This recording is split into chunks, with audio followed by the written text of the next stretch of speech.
Welcome to the Breakwaters podcast. Got one of my good friends here, Giacalone.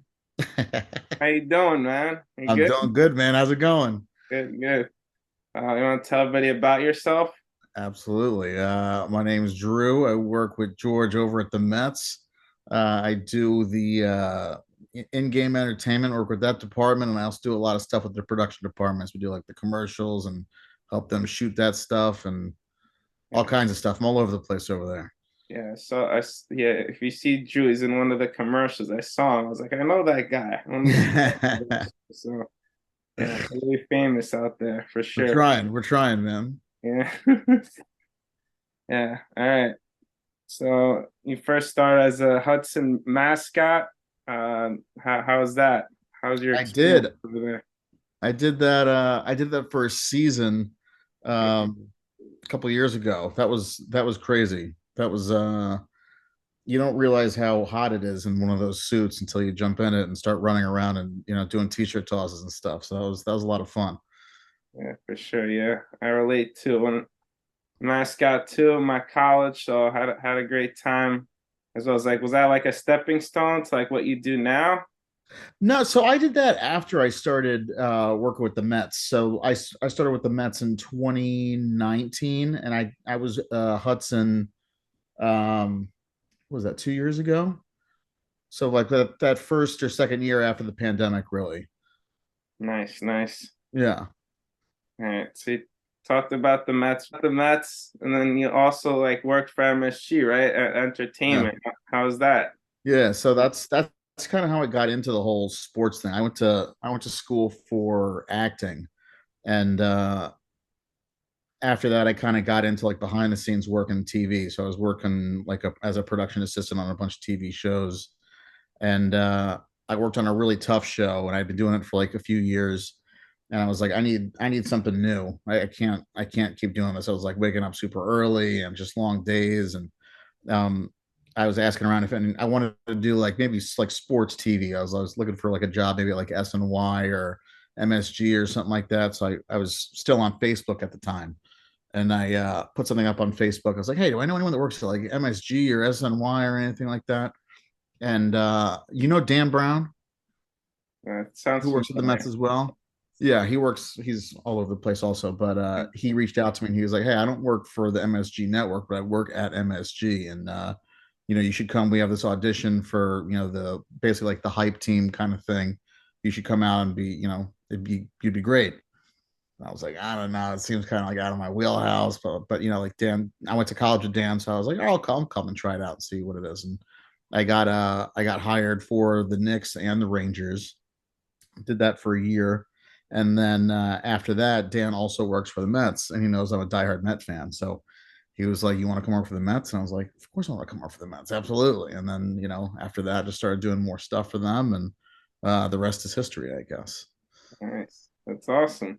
Yeah, I know you're a big baseball guy, so let's yeah. talk about the World Series just wrapped up. Like talks about like the playoff format and what could be done better.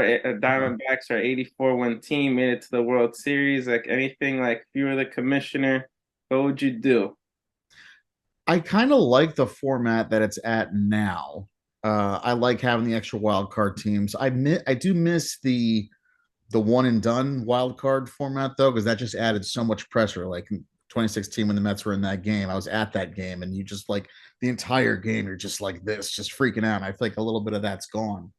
But I like, as long as you punch your ticket, anyone can do it, right? Anyone can get all the way to the end. We've had a few wild card winners now, and I'll be the first to say I talked a lot of shit when when Jacob Degrom signed with the Rangers, and he was like, "My goal is to get to the World Series," and I was like, "Bro, they won like 60 something games. They're not going to the World They Series. Like, what went are to you the talking World about?" Series. And I Come think a lot of people thought that and felt that way, and I'll be the first to say I was very wrong, clearly, because they just won the World Series. But I like the format the way it is now. I think it's a lot of fun. I think, when you get more teams involved, some people would say, like, oh, it's an 84 win team. They got all the way to the World Series. Like, all right, well, if you can get there and you can punch your ticket, anyone can get hot at any point. And that's what it's about in the playoffs. And, when you see a team like that knock off, a 100 win team or something like that, that says something. Yeah. Like Brian Cashman, he always says the postseason is a crapshoot, so you never know what could happen. Exactly. As long as you punch that ticket, it's anyone's game at that point. It's kind of like a March Madness situation, you know, like a low ranked team can go all the way to the end, maybe win it. You never know. It's about who gets hot at what point. Yeah, yeah, yeah, for No. sure, for sure. What 100 win team like they have like a 5 days off. I would just like have like a couple of days off and then try to win the World Series because that bye is like uh, it's a 162 season. It's a grind. Every day you play, and then when you don't play a team for 5 days, Yeah, I don't think that's an advantage. That's more of a disadvantage. that's true. If they could find a way to, I don't know how they would even fix that, but if they could find a way to get it so those teams don't have to wait as long as you're right, like it's those guys get into routines. Their whole thing is routines, like waking up at the same time, doing the same thing. And when you don't do that, like you said, for 5 days, you're going to get out of rhythm. So that could be a disadvantage. So maybe that is an advantage then to those 84 win teams. And then you're like, well, what are we doing?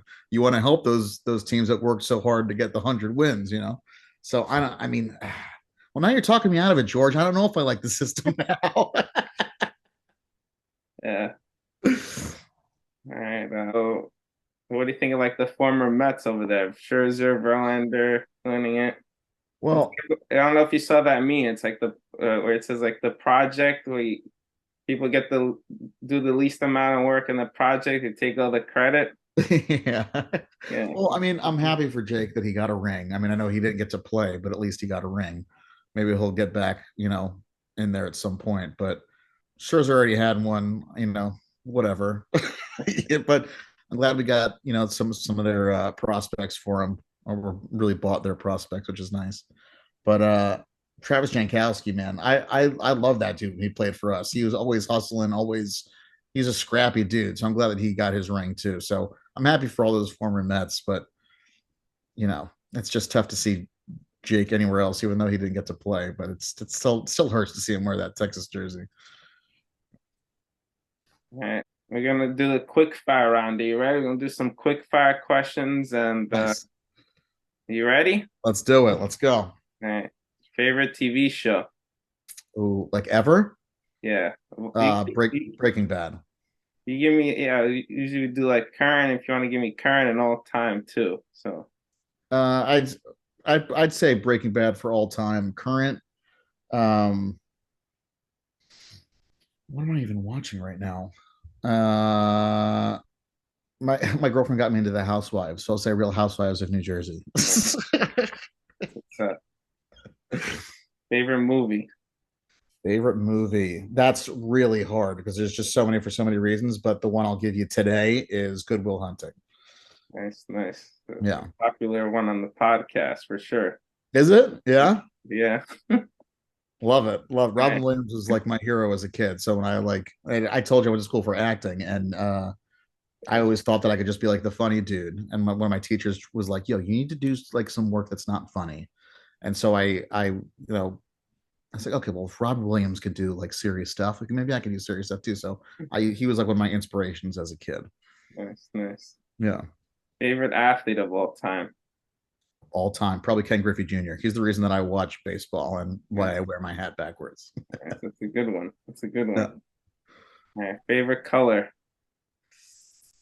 We'll say blue, Nice, nice. orange and blue. Favorite commercial. I'm pretty sure probably the one where you're in it, right?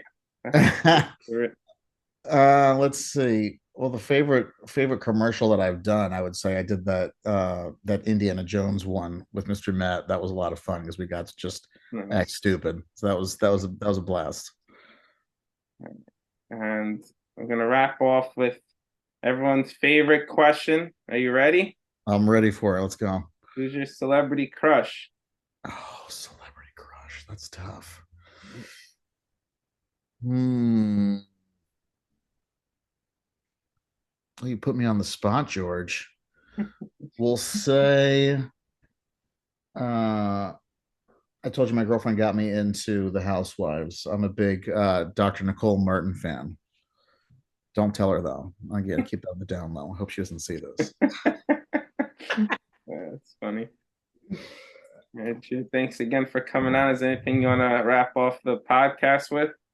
Just thanks for having me on, man. I appreciate it. We got to do this again sometime. Yeah, for sure. We gotta have like a Mets like hot stove or something, or like Mets during the season. Yeah, Be down. definitely. Sure. They'll start making some moves, and we can either talk about how much we love them or how stupid they are. We'll see how it plays out. Yeah. Thank you, man. Always a pleasure, and I'll see you in the splash. All right, George. Talk to you later, brother.